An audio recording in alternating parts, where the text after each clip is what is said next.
আমি স্বার্থপর না, আমি প্রেমিক। আমি বেঈমান না, আমি সঠিক।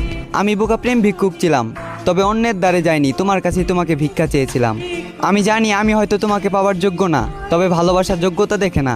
এমনও একটা দিন আসতে পারে যেদিন তুমি আমার যোগ্য হবে না। ভালো থাকার জন্য যদি আমাকে ছেড়ে যাওয়াটা তোমার উদ্দেশ্য হয়, তাহলে যাও, পৃথিবীর সর্বোচ্চ সুখ যেন তোমার হয়। তবে মনে রেখো, সময়ের চক্রবর্তীতে একদিন আমিও ভেসে উঠবো তোমার স্মৃতিতে। একদিন তুমি আমাকে দেখার জন্য ছটফট করবে, আমার সাথে একটু কথা বলার জন্য হাহাকার করবে। মুখে উঠবে না তোমার অন্ন, কান্না করবে তুমি আমার জন্য। সেদিন তোমার মনে পড়বে আমারও একটা অতীত ছিল, যে অতীতে একটা প্রেমিক ভিক্ষুক আমার থেকে ভালোবাসা ভিক্ষা চেয়েছিল। আমি চাই আমাদের অতীতটা যেন শৈশবের মতো হারিয়ে যায়, যাতে হাজার কান্না করে তুমি আমাকে পাবে না। মনে রেখো, অতীত ফিরে আসলেও শৈশব কিন্তু কখনো ফিরে আসে না।